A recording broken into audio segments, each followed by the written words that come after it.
नमस्कार, मैं अंजलि और आप देख रहे हैं देशबंधु डिजिटल का एमपी न्यूज बुलेटिन में आप देखेंगे मध्य प्रदेश में आज की राजनीति, मौसम, प्रशासन और भ्रष्टाचार से जुड़ी कई बड़ी खबरें जो सुर्खियों में रही। अब बात करते हैं आज की सबसे बड़ी और अहम खबरों की। चलिए शुरुआत करते हैं आज की सुर्खियों से। बालाघाट में 1160 करोड़ चावल घोटाले में बड़ा एक्शन, एसआईटी का शिकंजा। भोपाल टैक्स घोटाले में गिरफ्तारी, जांच में रोज नए खुलासे। इंदौर ड्रग्स केस में बढ़ी मुश्किलें, दोबारा पूछताछ की तैयारी। भोपाल नर्मदा विवाद का हुआ वन टाइम सेटलमेंट, विपक्ष के निशाने पर सरकार। अनूपपुर में हाथियों ने मचाई तबाही, 6 घरों को किया तहस नहस। भिंड में लाडली बहनों को मिली सौगात, खातों में पहुंची 38वीं किश्त। छिंदवाड़ा में विवाहिता ने मेहंदी से हाथ पर सुसाइड नोट लिखकर दे दी जान।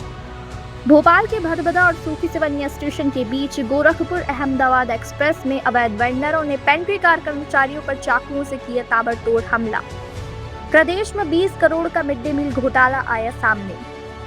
मध्य प्रदेश में अगले 48 घंटे भारी, कई जिलों में तेज बारिश का ऑरेंज अलर्ट। शुरुआत करते हैं आज की सबसे बड़ी खबर से। प्रदेश के 1160 करोड़ रुपए के फोर्टिफाइड चावल घोटाले में अब शिकंजा कस गया है।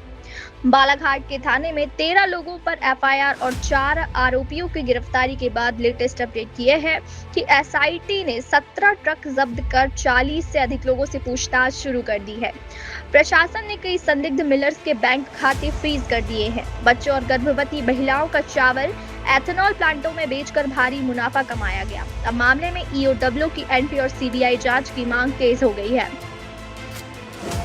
भोपाल नगर निगम के प्रॉपर्टी टैक्स में भारी फर्जीवाड़ा सामने आया है। ऑडिट में 460 से ज्यादा संदिग्ध खाते और 106 फर्जी टैक्स रसीदें पकड़ी गई हैं, जिससे 10 करोड़ से ज्यादा के नुकसान की आशंका है। ताजा अपडेट यह है कि पुलिस ने 2 मुख्य आरोपियों को गिरफ्तार कर रिमांड पर लिया है। जांच में सामने आया है कि कर्मचारियों के पासवर्ड का गलत इस्तेमाल हुआ था। निगम प्रशासन ने महिला कर्मचारी समेत जिम्मेदार कर्मियों के सस्पेंशन की कार्यवाही शुरू कर दी है और फर्जी रसीद वाले मकान मालिकों को रिकवरी नोटिस भेजे हैं। कांग्रेस प्रदेश अध्यक्ष जीतू पटवारी के भाई नाना पटवारी से जुड़े कथित ड्रग्स मामले में इंदौर पुलिस ने 2 सप्लायरों की गिरफ्तारी के बाद नाना पटवारी से पूछताछ की थी। अब मामले में क्राइम ब्रांच की एंट्री हो गई है। अब जांच के तार गुजरात के बड़े ड्रग नेटवर्क से जुड़ गए हैं। पुलिस मोबाइल फॉरेंसिक डेटा और बैंक लेन-देन खंगाल रही है, जिससे जल्द दोबारा पूछताछ हो सकती है। नाना पटवारी ने प्रेस कॉन्फ्रेंस कर कहा कि पहले नशा करते थे पर इस केस से उनका कोई नाता नहीं है। वहीं कांग्रेस ने इसे राजनीतिक बदले की कार्रवाई बताया है। सरदार सरोवर बांध को लेकर मध्य प्रदेश और गुजरात के बीच 30 साल पुराना वित्तीय विवाद खत्म हो गया है। केंद्रीय गृह मंत्री अमित शाह की मौजूदगी में हुई समझौते के तहत मध्य प्रदेश ने गुजरात से 7,669 करोड़ के मुआवजे का दावा छोड़ दिया है और अब उल्टा गुजरात को 232 करोड़ का भुगतान करेगा। मुख्यमंत्री डॉक्टर मोहन यादव ने इसे प्रदेश के लिए बड़ी वित्तीय राहत बताया। लेटेस्ट अपडेट के मुताबिक समझौते के बाद सियासत गर्मा गई है। कांग्रेस ने इसे मध्य प्रदेश के हितों के साथ सरेंडर बताते हुए श्वेत पत्र जारी करने और विधानसभा में विशेष चर्चा की मांग की है। अनूपपुर और शहडोल सीमा से सटे इलाकों में जंगली हाथियों के दल ने रिहायशी बस्ती में जमकर उत्पात मचाया। हाथियों ने 6 घरों को तोड़ दिया और अनाज नष्ट कर दिया। ग्रामीणों ने भागकर जान बचाई। वन विभाग ने प्रभावित गांवों में अपनी रैपिड रिस्पांस टीम तैनात कर दी है और हाथियों के दल पर अब ड्रोन कैमरों से नजर रखी जा रही है। टीम हाथियों को सुरक्षित जंगल की ओर खदेड़ने में जुटी है। वहीं प्रभावित परिवारों को तुरंत मुआवजा देने की प्रक्रिया शुरू कर दी गई है। भिंड जिले के लहार में मुख्यमंत्री डॉक्टर मोहन यादव ने लाडली बहना योजना की मासिक किश्त जारी। प्रदेश की करीब 1.25 करोड़ बहनों के बैंक खातों में सिंगल क्लिक से 1835 करोड़ रुपए से अधिक की राशि सीधे ट्रांसफर की गई। किश्त के साथ ही मुख्यमंत्री ने लहार क्षेत्र को 320 करोड़ रुपए से अधिक के विकास कार्यों की सौगात दी है। साथ ही महिलाओं को स्वरोजगार से जोड़कर लखपति दीदी बनाने के अभियान को तेज करने का ऐलान किया गया है।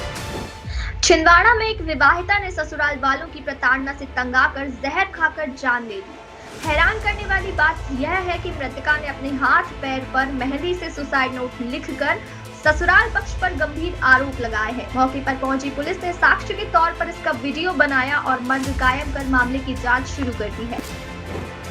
भोपाल के भदभदा और सूखी सिमरिया स्टेशन के बीच गोरखपुर अहमदाबाद एक्सप्रेस में अवैध वेंडरों ने पेंट्री कार कर्मचारियों पर चाकुओं से हमला कर दिया। अवैध किचन का खाना खरीदने से मना करने पर जितेंद्र खटीक और अंकित सुपारी ने वारदात को अंजाम दिया, जिसमें 3 कर्मचारी घायल हुए हैं और विजय नाम के कर्मचारी की हालत गंभीर है। जीआरपी ने हत्या के प्रयास का केस दर्ज कर आरोपियों की तलाश शुरू कर दी है।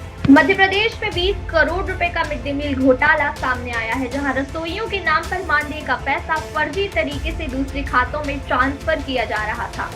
इस महाफर्जीवाड़े के बाद सरकार ने कड़ा एक्शन लेते हुए प्रदेश के सभी 74,000 रसोइयों और सहायकों के बैंक रिकॉर्ड की री-वेरिफिकेशन जांच के आदेश जारी कर दिए हैं। मध्य प्रदेश में मानसून पूरी तरह सक्रिय हो गया है और सामान्य से अधिक बारिश दर्ज की जा रही है। मौसम विभाग ने श्योपुर, शिवपुरी, गुना, अशोकनगर, सागर और टीकमगढ़ जिलों में भारी से अति भारी बारिश का ऑरेंज अलर्ट जारी किया है। लगातार बारिश से बेतवा, चंबल और नर्मदा की सहायक नदियों का जलस्तर तेजी से बढ़ रहा है। बाढ़ के खतरे को देखते हुए प्रशासन ने निचले इलाकों में एसडीआरएफ और होमगार्ड की टीमों को हाई अलर्ट पर तैनात कर दिया है। ये थी आज की बड़ी खबरें और ऐसी ही खबरों के लिए बने रहिए देशबंधु के एमपी न्यूज बुलेटिन के साथ। अब मुझे आज्ञा दीजिए, नमस्कार।